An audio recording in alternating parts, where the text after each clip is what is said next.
It's one thing if you're reading a book and it's left off to your imagination. You don't have to really see it and sit with it.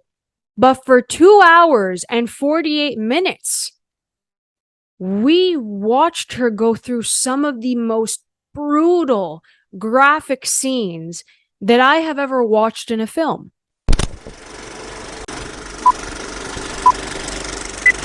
Hey everyone, welcome back to Canon Cinema. I'm Amanda, otherwise known as AMX NDA Reviews on Twitter, Instagram, and Letterboxd. Today I will be reviewing the new Andrew Dominik film, Blonde, which will be on Netflix. And I heard everything that was happening with it at Venice. I read those reviews and it made me kind of nauseous. I was nervous to watch Blonde. It's 2 hours and I believe 48 minutes.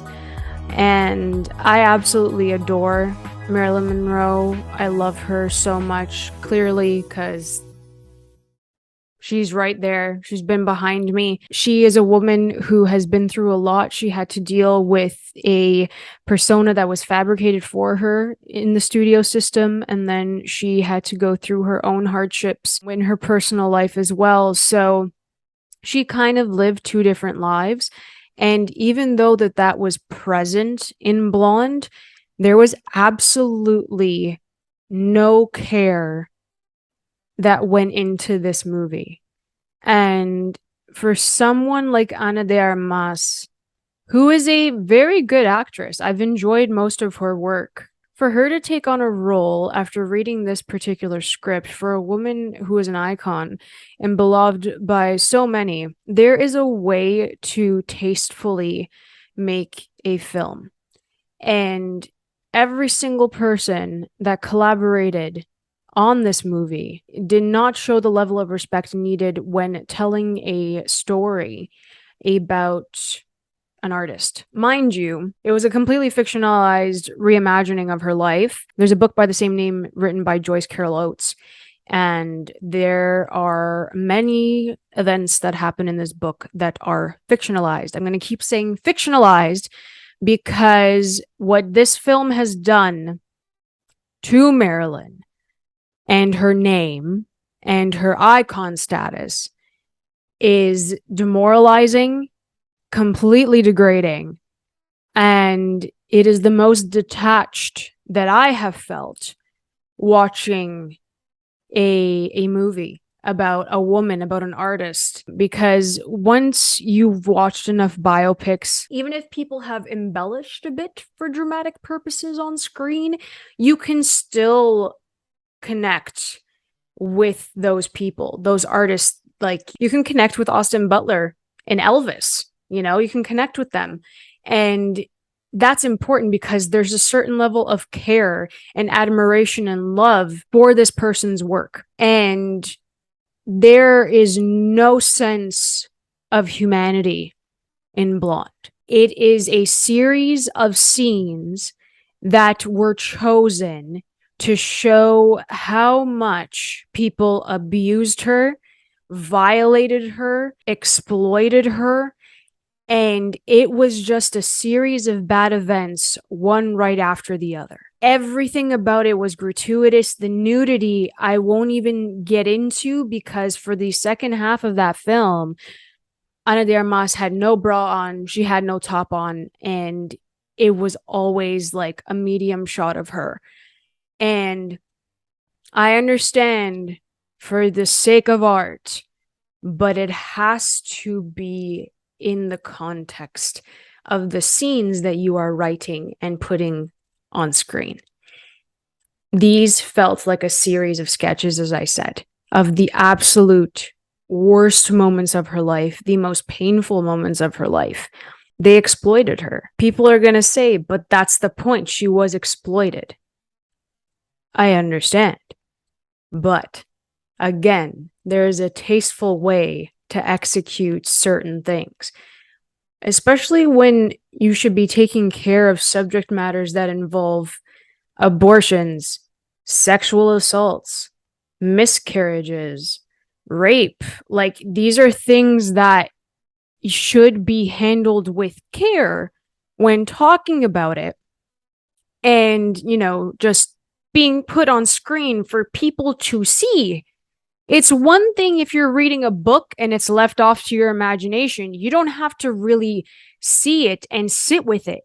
But for 2 hours and 48 minutes, we watched her go through some of the most brutal, graphic scenes that I have ever watched in a film. That is not the Marilyn Monroe that we know. That is not the Norma Jean that we have known. I did not grow up with her, but I have read books on her. I have read up on her. I do admire her. I idolize her. I love for what she stood for. She was a beautiful, kind-hearted woman. She did what she had to do.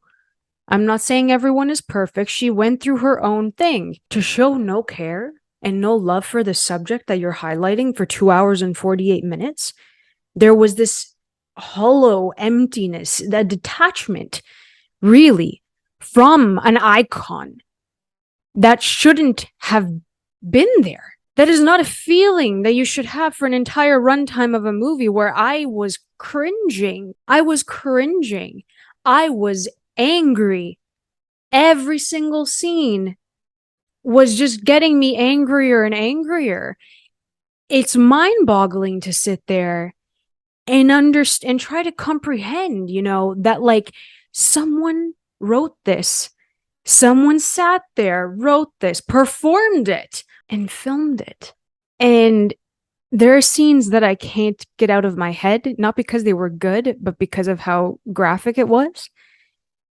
And I really hope that people will understand that it's not okay to treat an artist that way, living or dead. It's just not okay to treat an artist like that. And apart from Marilyn's story, they even used mental illness as a plot device to further the story, which I completely disagree with, because if you're going to address issues, especially like mental illness, you need to do that properly. And they did not do that either, because there are a lot of things that are discussed that are shown in this film that really should just not have been done in the way that he did it. Did Ana de Armas give a good performance? Yes. There are times where she felt like an empty caricature of Marilyn Monroe because she did not look like her whatsoever. The longer you looked, she did not look like her, and it didn't work. From afar, there's so many like wide shots, of course, but those close-ups, it didn't work. She didn't sound like her.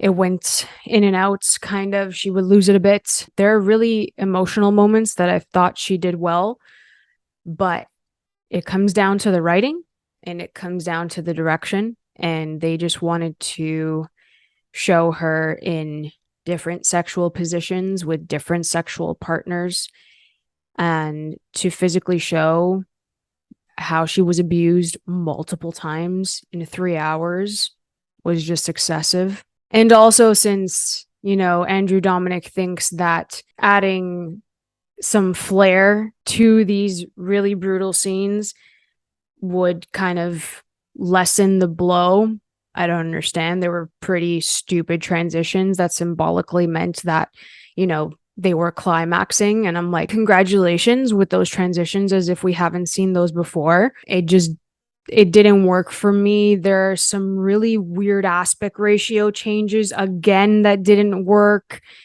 Then we had like different color palettes, and then it would go to black and white, which I didn't understand if it was a flashback or not. So the style did not mesh well with the structure of this film, and then the script was just terrible. So there are many components to this where they were trying too hard and it felt very pretentious. This is an art piece. No, it's not. It is literally a trauma porn. And I still can't believe that this was made. I'm really, really sad that this movie exists, because that woman did not deserve it. She hasn't deserved anything that has happened to her. And he literally went to the end of her death, her overdose. And it just felt so depressing. It was just so sad to watch this happen. I have never felt so empty and disgusted after watching a film in my life, and it's a very tough watch. If you are a fan of hers, it's even harder to watch, but if this is your first time ever watching something with Marilyn or about Marilyn, this is not it. Please don't watch this movie and think that this is who she was, because it is a fictionalized reimagining of her life. It is fiction. This is not real. It's fiction. It's fiction. Make sure you remember that. I don't advise anyone to watch this. If you have a weak stomach, do not watch Blonde, I'm telling you. There's some really terrible shots in there. Like extreme close-ups of things that should never have extreme close-ups on camera. And go watch My Week with Marilyn with Michelle Williams. I thought that was a really good film. You know, watch Gentlemen Prefer Blonde. See how wonderful of a comedic actress that she is. Some Like It Hot is top tier Marilyn Monroe. How to Marry a Millionaire is another one to show how smart that woman was and how beautiful she was inside and out, because she would uplift women constantly. She wanted equality. She wanted to share love. Okay? She wanted to be loved. And it's really tough considering how she grew up, and she wanted to be loved. So, please, I'm telling you, Blonde is not for everyone. I usually don't have a weak stomach, but for this, it was really hard to watch and it was uncomfortable. So I give Blonde like half a star, maybe even 0 out of 5, because it is not a feeling that I ever want to feel again while watching a movie. So if you guys enjoyed this video, please like and subscribe. You can always follow me over at AMXND Reviews on Twitter, Instagram, and Letterboxd. I don't want to leave you guys on a sour note. That's why I'm telling you to watch My Weekend with Marilyn. I thought that was really great, and I'm going to end on a positive note. Please go watch Marilyn Monroe's movies. She's absolutely fantastic. She's a doll. I'll catch you guys next time. Keep watching movies.